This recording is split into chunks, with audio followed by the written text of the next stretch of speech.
What is going on, nerds and nerdettes? It's your boy, Stevie B, with some of that variant content for you.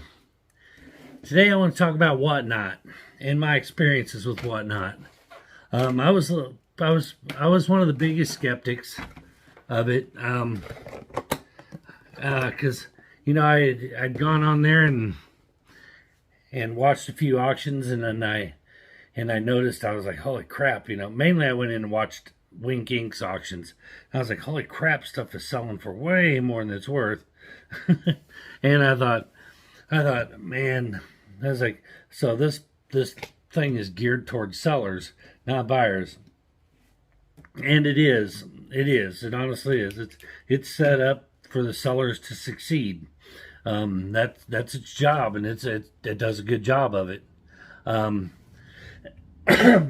But where I stand corrected is where I assumed that because Wink Inc. was getting double the value on most of his books, that meant that everybody was going to get double value. Because I have found out quickly that is not the case.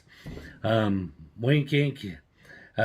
He commands more value out of his books because people like to go on his show and say, I bought a book for Wink Inc., So, he's got a little clout in that department. And I don't have that kind of following, so people aren't as excited to buy something from me as they are from Wink. It's kind of like, buying a comic book from Jay and Silent Bob's Secret Stash. Not that it's any better or worse than any other comic book store, but you want to just be able to say, I bought something from Jay and Silent Bob, so it's kind of like that. So, so the more popular you are, the more you're going to get for your books. The more people who get following you, the more you're going to get for your books. Right now, as of my last auction, I had about 41 people that follow me. I'm not saying that I did bad. I'm just saying that a lot of books went way under value for me. So I have a different experience with it than probably the Comic Toms, the Winkings, the bigger names that are on there selling stuff all the time, slinging books. So that is the observation I have so far with that. Now, the good, the bad, and the ugly of Whatnot. First of all, the good. It is easy. It is so easy. It is so much more organized and less chaotic than trying to sell on Instagram or trying to sell on YouTube. You don't have to chase people down for money. You don't have to wait for somebody to email you their address so you can send them their stuff. There's no chasing there. You don't have to worry about getting stiffed. Buyer's remorse and deciding I'm just not going to pay him or contact him, and that's it. So you have to worry about that, because once you list a book and someone bids on it, as soon as someone wins the bid, it deducts their money immediately, just like that. And then it generates a list for you, so that at the end of the auction, after the auction's over, everybody's bid, everybody's paid, you head over to your what they call the seller's dashboard, and you open it up. You find the listing for your show, which I'm going to bounce around with the camera a little bit to kind of show you stuff a little bit. I checked it out to make sure it was safe to show anything, because I don't want to give anybody's personal information out, but look around and I'll kind of give you an idea. But see, you come over here to there and go down to the seller's dashboard. And when you go to the seller's dashboard, you'll see a page that looks like this. And it'll say select your live stream.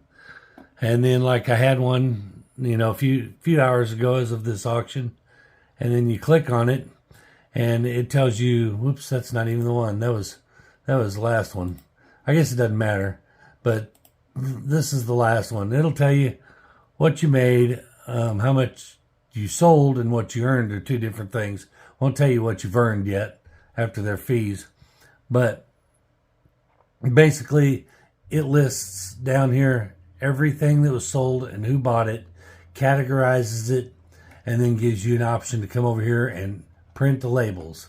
You can edit the labels how you want. If um, a trick that Alex taught me, Wink Ink taught me, since you want to ship everything priority, you want to edit your label.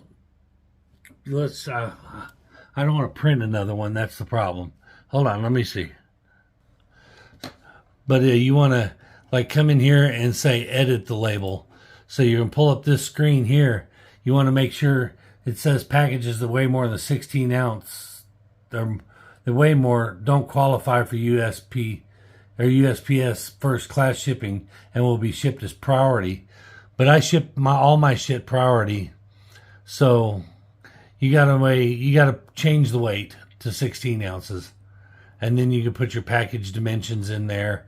I don't think you have to be exactly right on. But then once you get it all in there, you generate the label and print it. So I mean, it's pretty easy. Like I said, once you get used to it, it's kind of a hassle to have to do that with everyone. They wish they would have a generalized, like a Gemini mailer. You pick a profile of just it's all shipped in one Gemini mailer or two Gemini mailers or whatever, and you can just click Gemini mailer and it puts all the weights and dimensions in for you, and you can save that and apply it to all that apply, or medium flat rate. You can apply that. So that's kind of a negative there, but like I said, but that's where it takes you. Once your auction is over, it takes you to that page, and then all you really do is go in and you print off all your labels. They're already prepaid. You don't have to collect any shipping costs. It's already tallied by whatnot. You print your labels out, buy you a $50, $60 thermal label printer like I got, and put your sticker or put your labels on your packages, and they're ready to go. And I mean, that's it. You don't, no chasing anybody, so it's fantastic. And do like I do, man. You got 10, 12 boxes. Instead of hauling that shit all the way down to the USPS, go to the USPS website, and for free you can schedule a pickup. You can stack all your packages outside on your front porch next to your door and schedule them to pick it up that day, and they'll come and pick them up for you. You don't even have to make a trip to the post office. So that is all so much easier. Now, what do they charge you for that little fee, or for that service that they give you? Well, they tell you 8%, but then there's some hidden fees in there, okay? It's 8%, but then it's another 3% shipping handling fee for your shipping, I guess. So there's 11%, and then they charge you, I think, 30 cents per lot that you sell. So it benefits you to bundle as much as you can. So, because then they'll charge you 30 cents for all of them. Because if you sell a dollar bin book for $1 on there, and you sell one of them, and somebody pays you $1, they're taking 30 cents of it, and you're gonna end up not making 70 cents on a book. So for your dollar bin books, sometimes you're gonna get $1 for them, and they just, and you don't anticipate getting $1 for them, but you do. I've had a couple of those, lots of those, where you think, man, this is a $10, $15 book. I should get $3 or $4 or $5 for it anyway, and you get $1. So, you can't foresee that, but if you know they're dollar bin books, your best bet is to bundle them all together and sell them in one lot of 10 or something. So that way, you might get a $2, $3 for it, but they're only taking 30 cents off the whole lot instead of off of each individual book. So there's a good pro tip for you. Bundle when you can.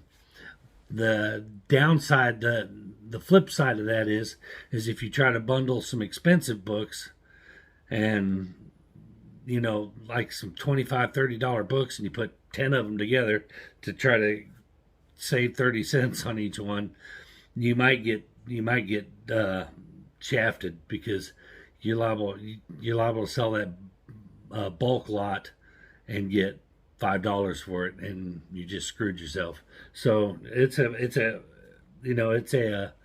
guessing game there. But okay, so there's the positives parts of it. Like I said, the ease of it is fantastic.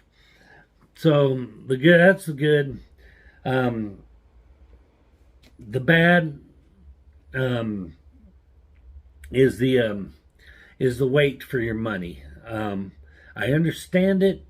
I'm not a fan of it. I kind of like, I sold something, you bought it, pay me now. But the reason they do this, before you go, you mean I gotta wait a week for my money?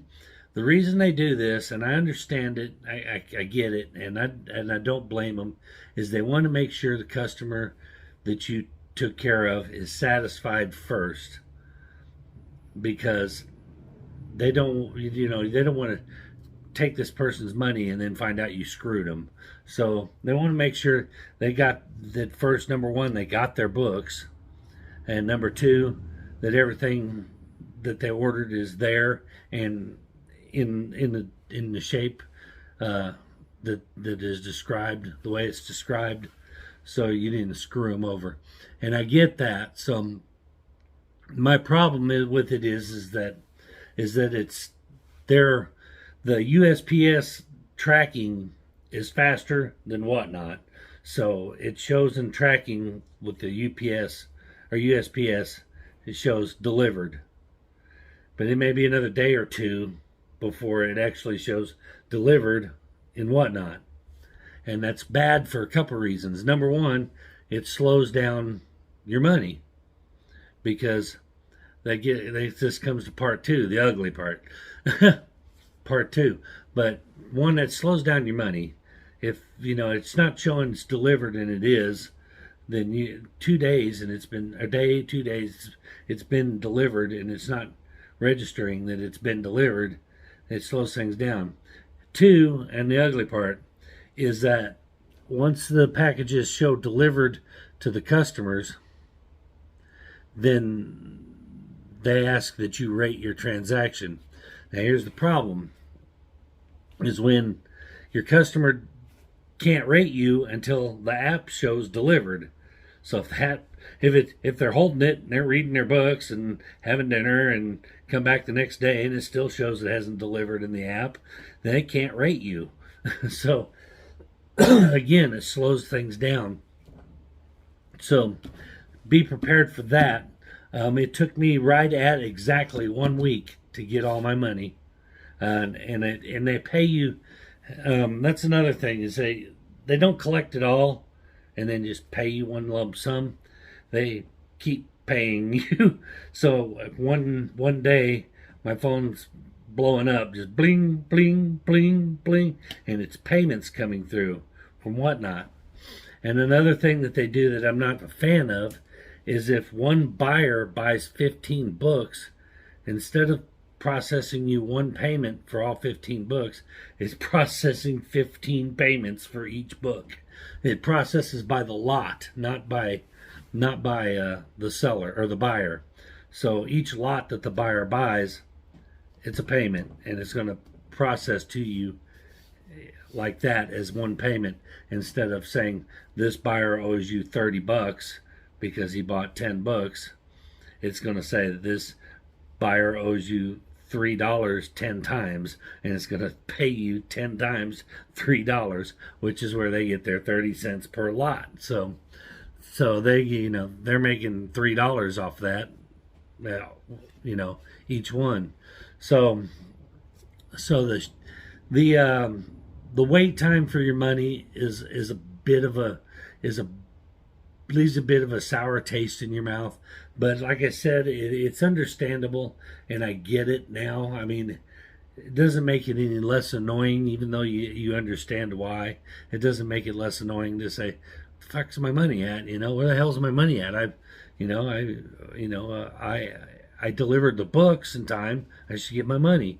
So, but again, who's to say I don't mark them shipped, and then they pay me, and I don't ship nothing. So I don't know what you're talking about. I shipped it, and screw them over. So this is just a way to make sure the customers don't get screwed over, and I get it.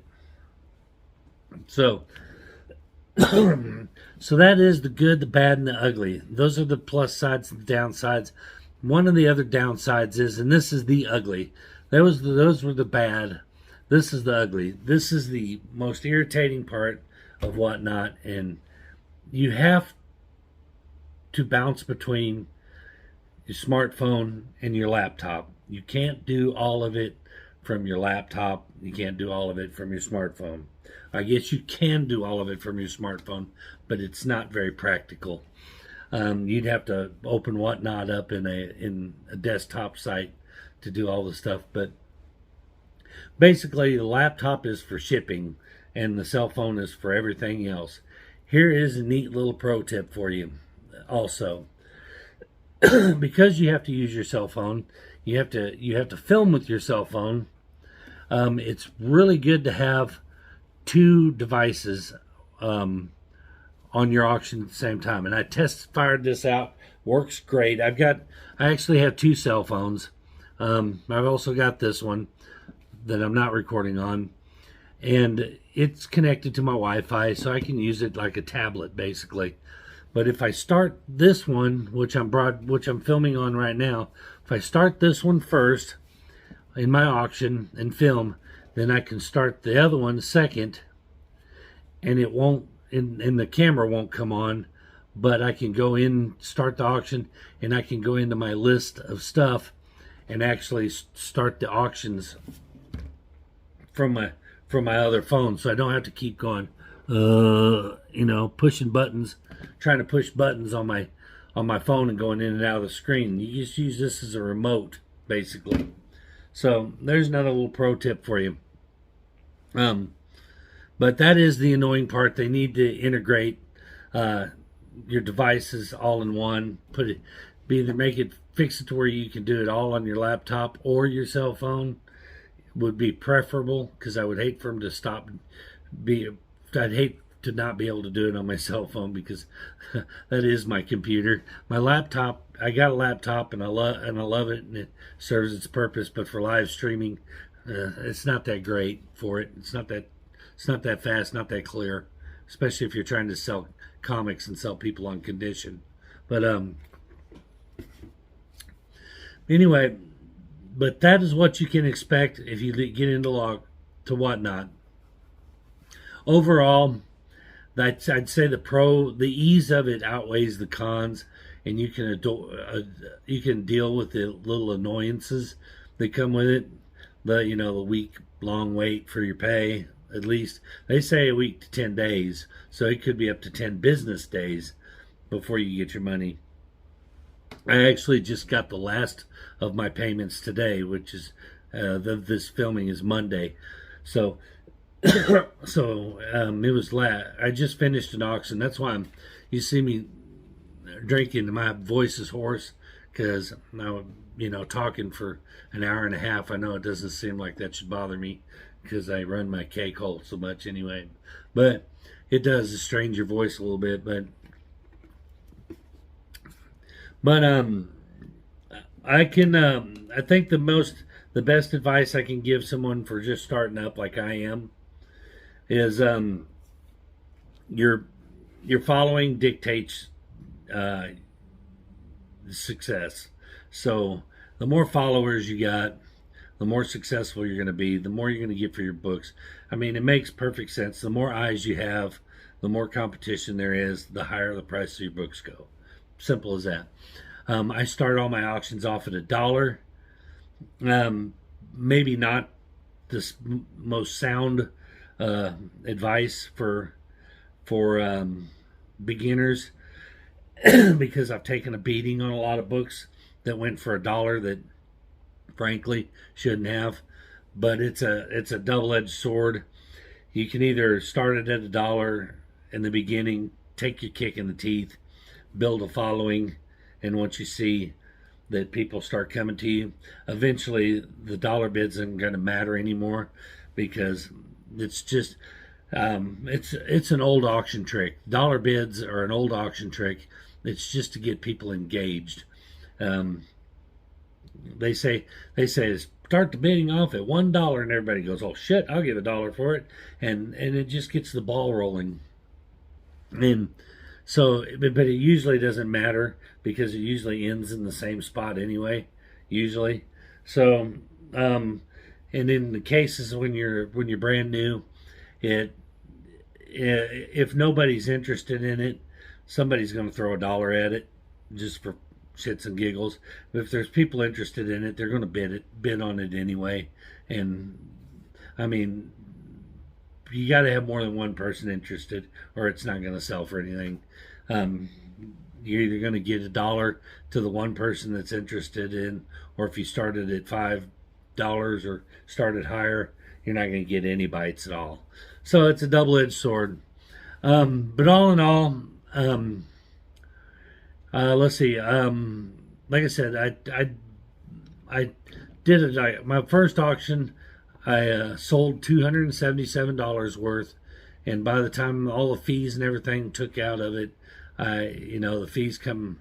I got about just at about $240 back. So, or a little less, maybe a little less. Basically, it cost me about $40. 40 of it went to Whatnot, and 230 of it, I guess, went to me. So that gives you an indication of how much you're paying Whatnot to take care of all this for you. To me, it's worth it, because anybody that's ever sold on Instagram or YouTube knows what a hassle it is to chase people down for your money, chase people down for their addresses. People don't follow instructions very well when when you say, hey, hit me up on Instagram, give me your address. You never hear from them. You got to hunt them down and find them. So to not have to deal with all that stress and just be able to go, okay, auction's done, let's go print labels and ship, and that's it, is worth the cut that they take for me. Is it going to stay at that percentage? No, never. Everything always goes up. They get you in there, they get you hooked, and then eventually they're going to start taking a bigger piece of the pie. Greed wins out every time.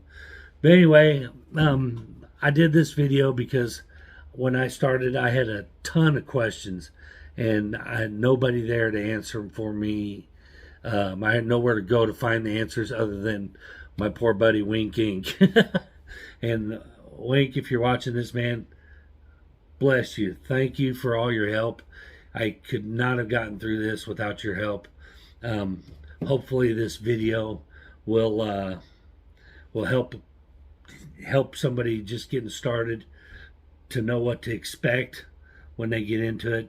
So I didn't know what to expect. When you first sign up and you get accepted, they take you to a little orientation video, and they go over the basics, but they really don't tell you the stuff about, oh, and you're going to wait 10 days for your money, and they don't tell you the stuff about, our USPS tracking and our tracking don't sync up very well. They don't tell you that stuff. So hopefully this video will help answer some questions for somebody just starting out. And like I said, and they'll know what to expect. I didn't know. Not everybody has a Wink Inc. to go to. So again, Alex, if you're watching, mad props to you. Thank you so much for helping me through this. Would have been a nightmare without some guidance. I appreciate it. They should be paying you for that. Just saying. But anyway, that is going to do it for this little bit of variant content. I hope you enjoyed it. I hope it's helpful. If you liked it, please smash that like button. Subscribe to my channel.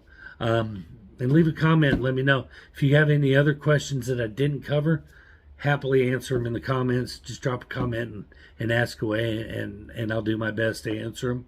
But that being said, that is going to do it for this video, and we will see you guys in the next one. Peace.